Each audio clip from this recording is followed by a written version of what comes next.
Mesa 2012, brought to you by Groove 3. Hi, it's Russ from Mesa 2012, and we're Tony Cariddi. Nice to see you, Tony. Nice to see you too, Russ. We spoke AAX at NAMM 2012 several weeks ago. What's the progress report? We've made some huge progress, actually. Just a couple days, we're going to be shipping the 30-something plugins, Avid plugins, transitioning those to AAX Native. So customers who bought HDX had a big portfolio of Avid plugins that were available for both DSP and Native.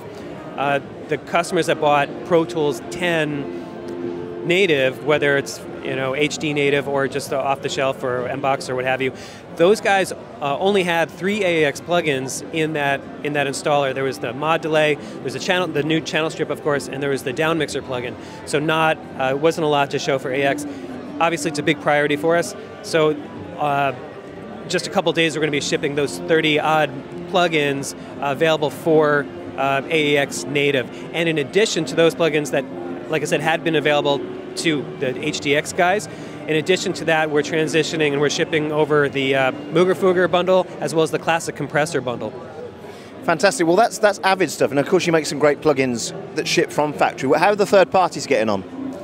There's a ton of progress with the third parties. We've talked to a lot of folks here. The Isotope people are confident they've got something in the very near future. McDSP is on track to deliver something relatively soon. I see Sonics are shipping now, aren't they? Oh yeah, Sonics, right? Sonics is shipping. Softtube is shipping. We've got Metric Halo is shipping a suite of plugins now for AAX as well. So yeah, a lot of developments across the board. It's good.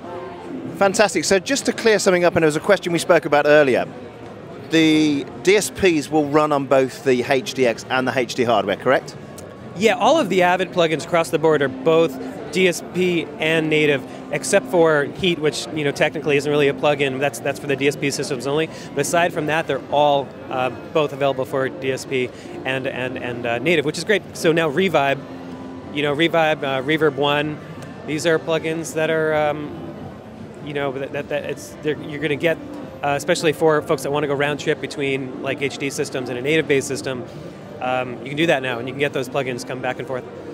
So we're talking about HDX. I understand from my sources that it's gone really well. That demand is outstripping supply right now. Is that correct? People have really taken it up, haven't they? It's been phenomenal. We've been back ordered since we launched. I mean, it really exceeded expectations. It's doing very, very well. Yeah, I think it had been a long time coming. There was an enormous demand, obviously, built up for the next generation, more powerful solution. I mean, obviously, there's a ton of benefits. Track count is a big one. Increased DSP is a big one. Having more headroom is a big thing. So these are the things that are driving people to upgrade after, some of them maybe had their HD systems for 10 years. So I think that there was a lot of demand built up for it. Fantastic. Always a pleasure to speak to you. Have a great show. Thanks. Likewise.